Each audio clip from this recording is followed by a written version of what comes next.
Have you ever wondered what your purpose is here on earth? Have you ever had that nagging feeling that you know that you should be doing something huge, something great, and yet you just can't find what it is? Do you know deep down that there is something that you must be doing here on this planet, but you can't yet figure out what exactly that is? If that is the case, your soul is speaking to you and is pleading to you to do something that you haven't yet started to do. As we're going to find out, the Gospel of John is going to tell us time and time again that every single one of us has a purpose that we need to complete on this planet. And this too is the same message of Kabbalah. Kabbalah teaches that imbued in each of our souls is a specific thing that we must do, an action that we must correct, or an action that we must complete if we are going to finish the work that is given to our soul. In each and every single one of us, we have a purpose. And our job on this planet is to manifest whatever that purpose is. And the Zohar gives us the spiritual energy, the spiritual knowing, the spiritual understanding of what our soul is here to do, and then gives us the drive to be able to actually do that. For those people who are actively reading the Zohar or using the Zohar for its spiritual intention, this passage will help us tap into the very DNA of our soul, and therefore gives us the ability to see what we're here to do, and then the power to do that, the power to take steps and actions that step us closer to manifesting the desires of our soul. And so, as we read this particular section, we will do that with the intention that we have something very beneficial to all of humanity. And that if we begin to if we give ourselves permission to do the things that we are here to do, that not only will we benefit, but so too will the entire world. So too will all of humanity. Every single time that we take steps to manifest the purpose of our soul, the entire world benefits. And so our intention as we read this particular section of Zohar is to give us the ability, the courage, and the drive to do what our soul is here to do, to find our purpose, to manifest our purpose, and to create a destiny of purpose. The section that we're going to be reading today is entitled, Come, Behold the Works. Let's read the synopsis. Noah was given his name because it was a direct reflection of his spiritual character. Noah is derived from the Hebrew word nechama, which means to console. Noah's spiritual work and destiny was to console the earth in the aftermath of the flood and the destruction of the world. This great spiritual mission, expressed through his name, was Noah's connection to the light of the Creator.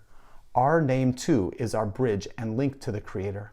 The name is like a strand of spiritual DNA that motivates and gives rise to our personal attributes, our inner character, and our mission in life. This section of the Zohar strengthens our name's spiritual function of connecting us to this light. Let's begin.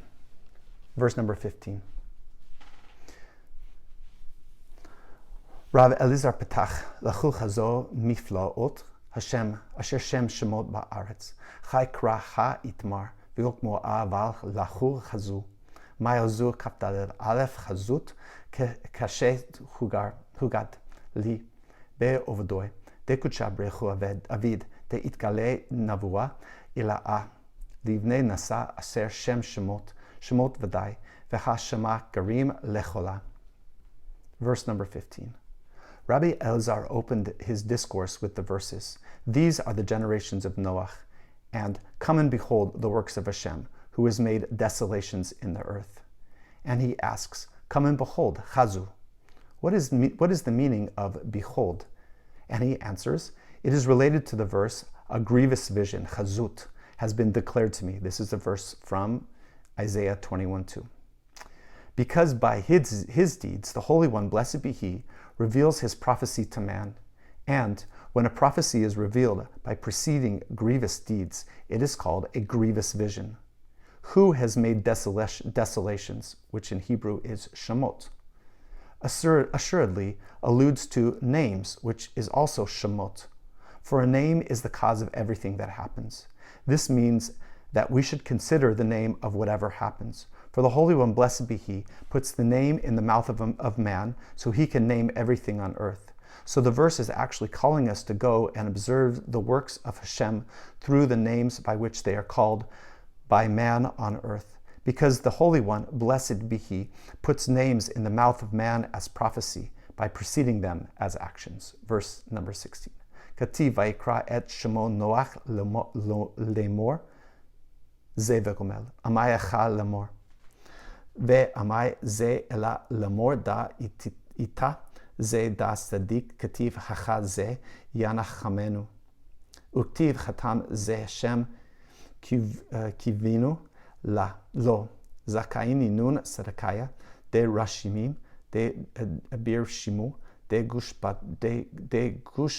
panaka de maka lemechave bishme rashimin de nun shave shemachan be'ara kitka yo'ot.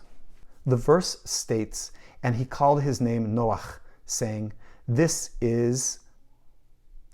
Rabbi Elazar asks, why does the verse read, saying this? And he answers, the word saying refers to the female principle, which is malchut, while this refers to the righteous, who is Noach.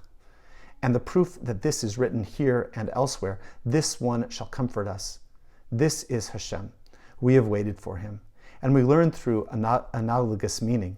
The word this refers here to Hashem, who is called righteous, and therefore the meaning of this in any other verse means righteous as well.